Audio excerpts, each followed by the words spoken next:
po si Jingjing Castillo Lucas at isa po akong guro ng Manaoag National High School.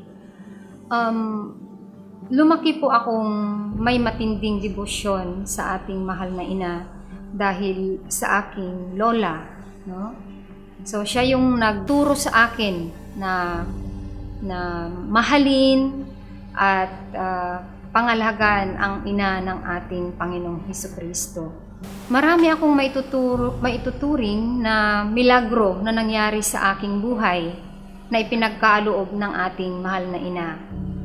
Year 2000, maalala ko pa, nung nagkaroon ako ng sakit, no, namaga ang aking tiyan, lumaki ang aking tiyan, namaga ang part ng aking ribs at naging yellowish yung aking mata.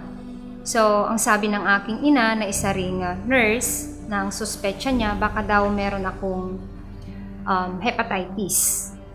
So, ang pinapanalangin niya ay sana hindi Hepa B, dahil yung Hepa B ay malala. So, sabi niya kahit man lang sana Hepa A.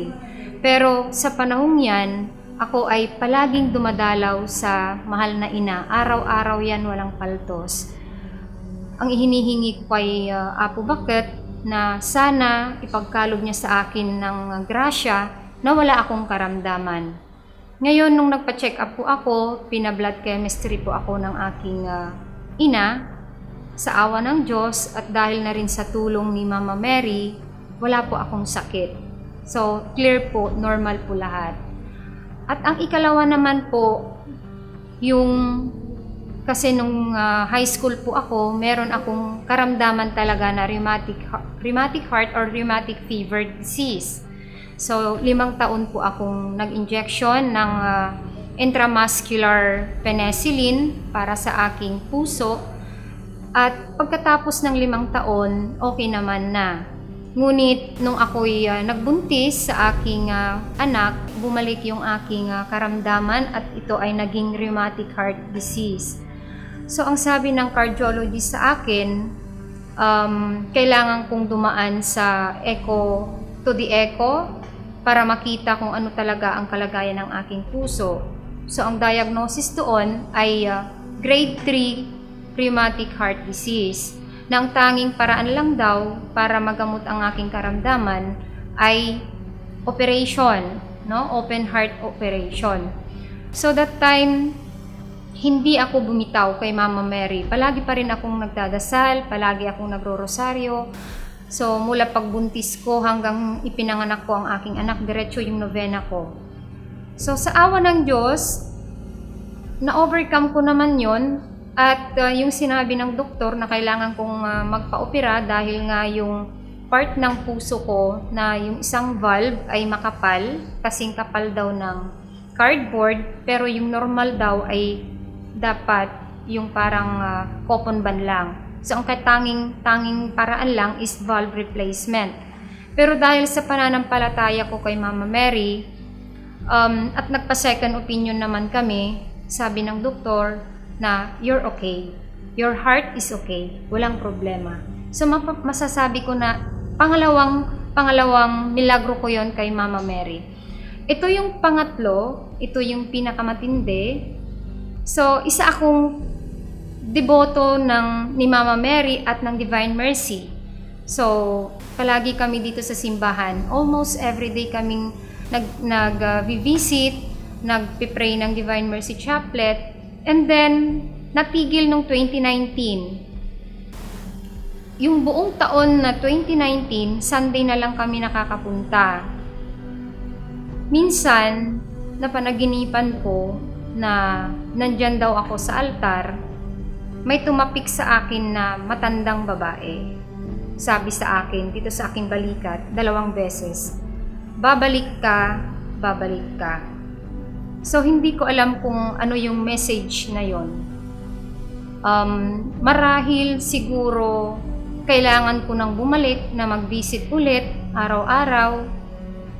Pero parang winalang bahala ko lang yon. So, after 3 days, nadisgrasya ang anak ko. Naputol yung kaliwang kamay niya. Ngayon, nung na-fracture ang aking anak, dinamdam ko masyado yon. Doon ako nagbalik araw-araw na naman na pumunta kay Mama Mary, umiiyak sa altar, na naway magiging okay yung kamay ng aking anak at hindi siya maoperahan. Yun ang tangi kong dasal kay Mama Mary. After 1 week, kasi nangyari yun sa anak ko, February 27, 2020, March 5, 2020, ito yung masasabi kong second life. Madaling araw,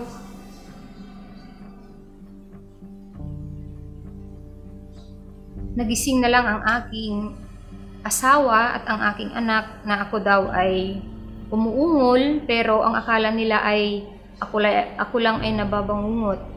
Ngunit nung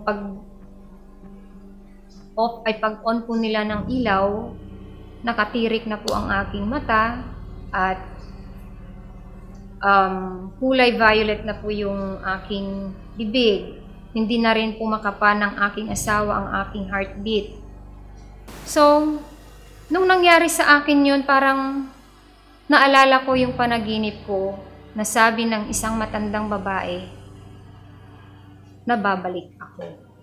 Kaya po bumalik ako. So, ito po yung ikalawang buhay ko.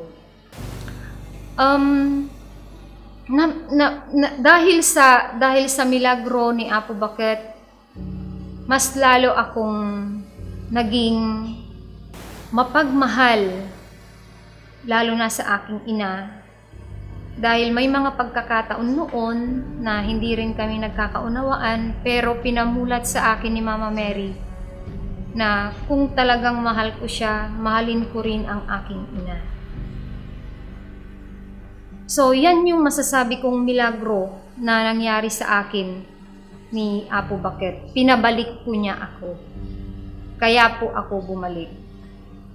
Sa mga kapatid po natin na nawawalan ng pag-asa dahil sa matitinding problema, nandyan po ang Diyos. Huwag po tayong bibitaw dahil nandyan po ang ating mahal na ina na laging handang makinig sa ating hinaing. Magtiwala lang po tayo at kailangan nating magdasal. Hindi lang sa ating sarili, hindi lang sa ating pamilya, kundi ipagdasal din natin ang ating mga kapwa, ang ating mga kapatid na nangangailangan ng tulong.